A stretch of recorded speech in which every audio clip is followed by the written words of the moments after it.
जोहार झारखंड, जय झारखंड। लोकसभा चुनाव लगभग मैदान सज चुका है। सभी महारथी तैयार हो रहे हैं, अपने अपने सेना नायक की प्रतीक्षा में हैं।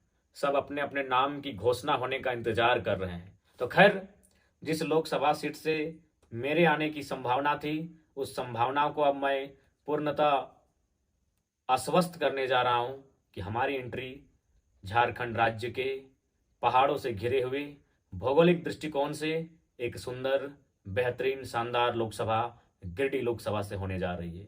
चूंकि दोनों दलों ने अपने प्रत्याशियों की घोषणा कर दी है, मैंने भी नाम अपना घोषणा कर दिया था, लेकिन चूंकि लिखित नहीं हुआ था, अतः आज की इस वीडियो के माध्यम से अब मैं आश्वस्त कर दूं कि मैं पूरे होश हवास में गिरिडीह लोकसभा से चुनावी मैदान में कदम धरने जा रहा हूं।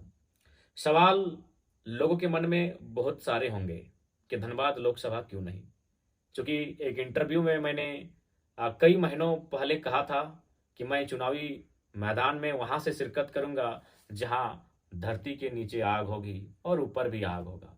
लोगों को लगा कि शायद मैं धनबाद की बात कर रहा हूं। निश्चय ही मैं धनबाद, लेकिन आप भूल रहे हैं, गिरिडीह लोकसभा भी एक ऐसा लोकसभा है जहां आग ही आग है। जी हाँ, इसी गिरिडीह लोकसभा में बेरमो थर्मल प्लांट, इसी लोकसभा में चंद्रपुरा थर्मल प्लांट, तो आग की कोई कमी नहीं। इसी लोकसभा में बेरमो और बागमारा नाम के दो विधानसभा जो कोयले से परिपूर्ण है। तो खैर, वह आग ही आग की बात तो गिरिडीह लोकसभा में भी है। अब एक सवाल ये कि धनबाद के स्थान पर गिरिडीह क्यों? चूंकि मैंने बार बार कहा और आज इस वीडियो को बनाते समय भी कह रहा हूं कि मेरा दिल आज भी धनबाद लोकसभा को प्रीफर करता है, लेकिन चूंकि मेरा मानना है कि मेरा बूथ सबसे मजबूत, अतः जिस बूथ में मेरा नाम है मैं वहां से चुनावी मैदान में आऊंगा। जिस मतदाता सूची में जहां से मेरा नाम है उस लोकसभा से मैं आना पसंद करूंगा। तो जी हाँ, मैं खुद को पहले अपना खुद का वोट दूं, मैं उस लोकसभा से आना पसंद करूंगा। तो जी हाँ, मेरा लोकसभा गिरिडीह है।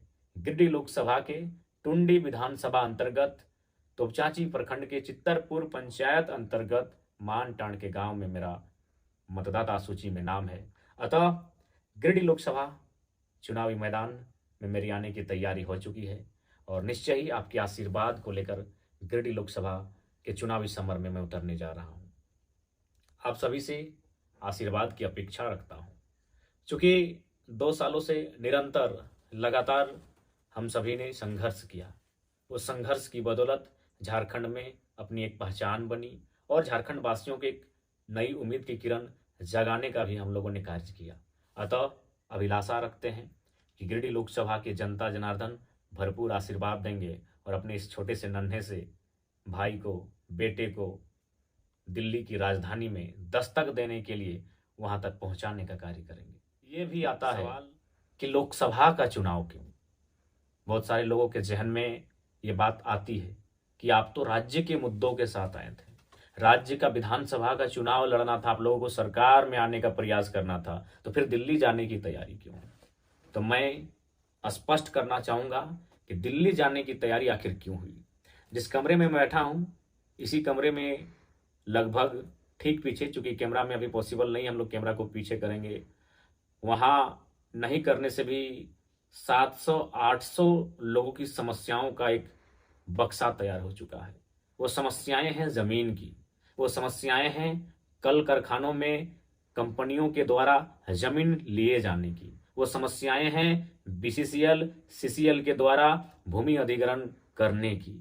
तो उन समस्याओं का समाधान कहीं ना कहीं दिल्ली में है, उन समस्याओं का समाधान कहीं ना कहीं देश की राजधानी में है। इसलिए लोकसभा का चुनाव भी अत्यंत आवश्यक है कि नए युवा पीढ़ी दिल्ली में जाएं, अपनी दस्तक दें और अपने विचारों को वहां रखे, डंके की चोट पर रखे। दोनों प्रत्याशी आ चुके हैं, लेकिन मैं यही कहना चाहूंगा, इनका राजनीतिक जीवन किसी का 15 वर्षों का है, किसी का 20 वर्षों का है। इन्होंने कितना सदन में जनता के मुद्दों को रखा, उठाने का कार्य किया, पेपर लीक पर इन्होंने कितना बात किया, किसान मजदूरों के हालात पर कितना बात किया, ये आपसे छुपा नहीं है। अतः बेबसी में वोट ना पड़े, लाचारी में वोट ना पड़े, दिल्ली को देखकर और किसी को अगर वोट पड़े तो मजबूती के साथ पड़े कि मेरा एक ही नेता चुनकर क्यों ना भेजूं, दमदार और तगड़ा भेजूं, इसलिए मतदान करें। तो मैंने स्पष्ट कह दिया कि चूंकि जमीन अधिग्रहण की जो समस्याएं, जो फाइलें मेरे सामने पड़ी है, लगभग 700 लोगों की समस्याएं हैं। जब मेरे पास 700 लोगों की समस्याएं हैं तो सोच के देखिए, इन 2-3 जिलों में जितने विधायक, सांसद, जिला परिषद तथा अन्य जनप्रतिनिधि होंगे, उनके पास कितनी समस्याएं होंगी। तो इसलिए उन समस्याओं का समाधान दिल्ली में होगा। अतः दिल्ली कुछ करने की तैयारी है।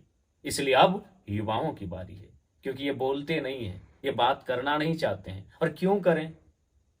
इनके बच्चे 3rd और 4th ग्रेड की नौकरी नहीं करेंगे। जो अभी 2 प्रत्याशी आपके सामने आ चुके हैं, एनडीए पक्ष से हो या इंडिया पक्ष से हो, इनके बच्चे 3rd और 4th ग्रेड की नौकरियां नहीं करेंगे।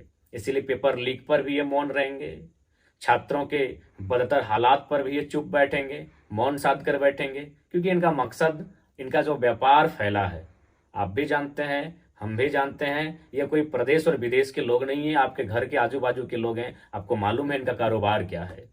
ये कैपिटलिज्म के सपोर्टर हैं, ये पूंजीवाद के सपोर्टर हैं। अतः ऐसे युवाओं का चयन करें जो आपकी बातों को, छात्रों की पीड़ाओं को, किसान मजदूरों की पीड़ा को सदन में बेहिचक रख सके। आज ये 15 वर्षों से राज्य का नेतृत्व किया, विधानसभा के सदन में ये बैठे। आप बताइए कितनी बार इन्होंने मुखरता के साथ खतियान आधारित स्थानीय नीति, एक विस्थापन नीति, पुनर्वास नीति इत्यादि पर इन्होंने चर्चा किया हो या फिर अपने माध्यम से प्रेजेंटेशन दिया हो। बस 5 साल काटते हैं, बदले में जीटी रोड में कहाँ जमीन मिलेगा, कहाँ किस कंपनी में पार्टनरशिप होगी, कहाँ कौन सा मॉल खरीदेंगे, कहाँ कौन सा बढ़िया सिटी में एक जगह मिलेगा जहां मार्केट बनाएंगे। इसके अलावा अगर छात्रों के हित में अगर आवाज उठाया हो, इसके अलावा अगर बेरोजगारों के हित में आवाज उठाया हो, तो आप एक बार सोच लेंगे। इसलिए गिरिडीह लोकसभा में ये युवा आपका आशीर्वाद लेने इसलिए आया है कि 2 वर्षों के संघर्ष के बाद हम लोगों ने यह निर्णय लिया है। अतः गिरिडीह लोकसभा से चुनाव क्यों लड़ रहे हैं, गिरिडीह लोकसभा के नाते दिल्ली जाने की तैयारी क्यों है, संक्षिप्त में इस विषय पर हम लोगों ने बात किया। अतः उम्मीद करते हैं आपका आशीर्वाद, आपका प्यार आपके बेटे, आपके भाई को मिलेगा और दिल्ली में दस्तक देने की जो तैयारी है वह धाकड़ होगी। जोहार झारखंड।